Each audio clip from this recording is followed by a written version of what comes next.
Thank you madam chairperson. मेरे पास वक्त उतना ज़्यादा नहीं है, कम है, मैं पॉइंट पे आ जाता हूँ।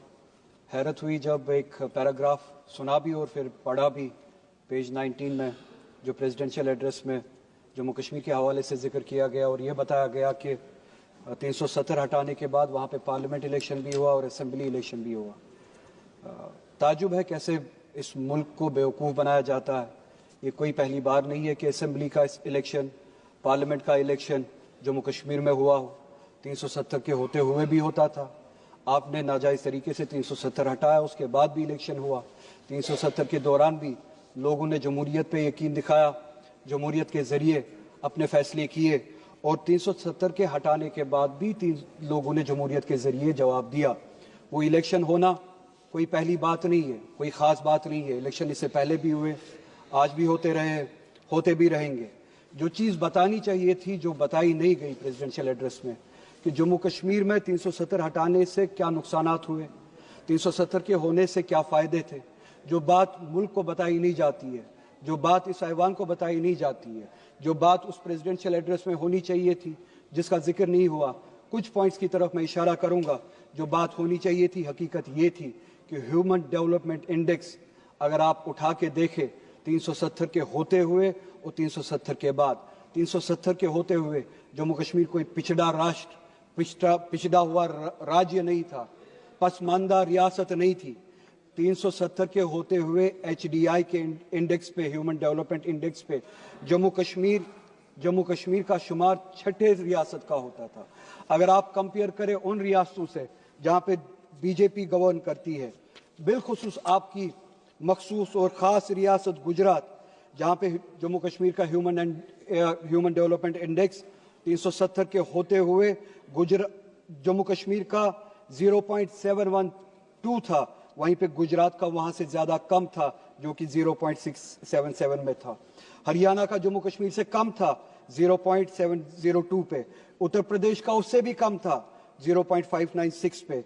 मध्य प्रदेश का जम्मू कश्मीर से बहुत ज़्यादा कम था, 0.606 पे। बिहार का 0.76 पे। काश उस तरफ तवज्जो दी होती। जम्मू कश्मीर पे जो तोहमतें लगाते हो, जो जबकि हकीकत कुछ और है। 370 के होते हुए जम्मू कश्मीर इन सब रियासतों से, जिसमें आपकी गुजरात भी शामिल है, बहुत ज़्यादा बेहतर थी।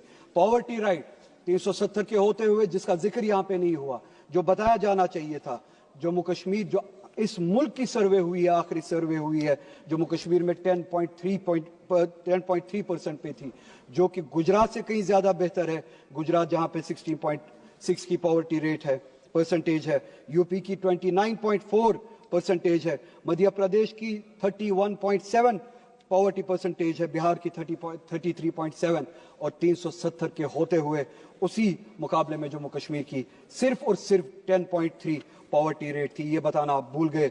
इस मुल्क को आप बेवकूफ़ बनाते हैं, इस मुल्क को आप मिसलीड करते हैं। लाइफ एक्सपेक्टेंसी पे बात करें, 370 के होते हुए आपकी जो सर्वे हुई है इस मुल्क में 2009 से लेकर 2016 तक, अगर आप कंपैरिजन करें, जम्मू कश्मीर में लाइफ एक्सपेक्टेंसी की जो रेट थी वो उम्र बन चुकी थी 73.5, गुजरात की उससे कम थी 68.7, यानी जम्मू कश्मीर में लाइफ एक्सपेक्टेंसी ज्यादा थी गुजरात से। हरियाणा में 69.4, यूपी में 60.3, मध्य प्रदेश में 60.2, बिहार में 68 और इस सब के मुकाबले में इन सबसे ज्यादा कश्मीर में थी 73.5। एजुकेशन के हवाले से आप बात करें, एक ही इंडिकेटर की मैं बात करता हूं, gross enrolment ratio for higher education. जो हायर एजुकेशन में लोग दाखिला लेते थे, एनरोल करते थे, जम्मू कश्मीर में इन सब रियासतों से ज्यादा थी 370 के होते हुए। 370 के होते हुए 30.9% थी जम्मू कश्मीर में, और गुजरात की उसी मुकाबले में बहुत ज्यादा कम थी 20.4। यानी कि जम्मू कश्मीर में 370 के होते हुए हायर एजुकेशन में 31% परसेंटेज जो है आबादी की जाती थी, और गुजरात में उससे बहुत ज्यादा कम 20% जाती थी। हरियाणा में 29.4%, यूपी में 25.8%, मध्य प्रदेश में 22.6%, बिहार में सिर्फ और सिर्फ 14%। यह है हालत जो कश्मीर की थी, जिस राह पे ये कश्मीर था।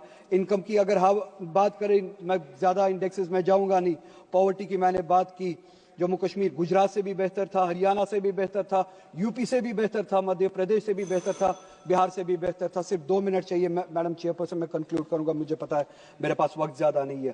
पोस्ट एब्रोगेशन का डाटा एक ही इंडिकेटर उठाते, ये सारे इंडिकेटर्स 370 के होते हुए जो यहाँ पे बताया नहीं गया, पोस्ट एब्रोगेशन का इंडिकेटर एक ही अगर उठाए, एम्प्लॉयमेंट का, चूंकि मेरे पास वक्त नहीं है, उसी रियासत में जहां पे ये इंडिकेटर्स थे, आज एम्प्लॉयमेंट जो रेट है वो 32% पे पहुंची है। पहली बार हमने देखा है। यह 370 हटाने का नतीजा। 370 हटाने के बाद यह बताया गया, मुल्क को बेवकूफ बनाने की कोशिश की गई कि इलेक्शंस हुए। इलेक्शंस उससे पहले भी होते थे। यह नहीं बताया कि इलेक्शंस के जरिए लोगों ने वहां पे क्या पैगाम दिया। इलेक्शंस के जरिए पैगाम दिया, असेंबली में रेजोल्यूशन पास हुआ, न सिर्फ 370 बल्कि कॉन्स्टिट्यूशन के जरिए इस रियासत को, जम्मू कश्मीर को, जो 1953 से पहले जो स्टेटस मिला था, असेंबली ने वो रेजोल्यूशन पास किया कि हमें तब तक ये स्टेटस कबूल नहीं है जब तक वो स्टेटस बहाल ना किया जाए।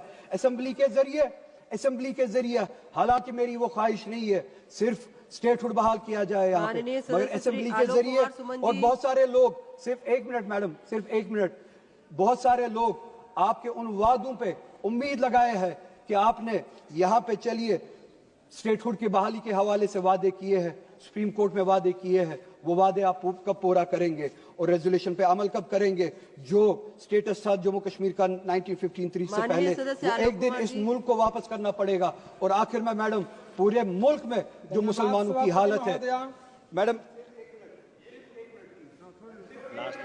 कंप्लीट करिए प्लीज। सिर्फ 1 मिनट कंक्लूड करूंगा।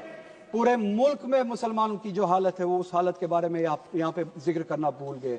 सुबह एलओपी ने भी जिक्र किया, उन्होंने भी अपने एआई रेवोल्यूशन का जिक्र किया, विजन का बताया। उस विजन के साथ ओबीसीज को जोड़ना भी चाहिए, पिछड़े हुओं को जोड़ना भी चाहिए, मुसलमानों को जोड़ना भूल गए। क्या सिर्फ मुसलमान सिर्फ इसलिए है, क्या मुसलमान सिर्फ इसलिए, 30 सेकेंड आप गिनिए, क्या मुसलमान सिर्फ इसलिए है कि उनको बीजेपी से डरा के इलेक्शंस में वोट हासिल किए जाए? मैं ये बताना चाहूंगा कि ये गलतफहमी पालना बंद कर दीजिए। मुसलमान किसी से डरने वाले हैं नहीं, न वो बीजेपी से डरते हैं न किसी से डरते हैं। वो अगर डरते हैं तो सिर्फ और सिर्फ इसी बात से डरते हैं कि जिस तरह का रवैया आरएसएस और बीजेपी।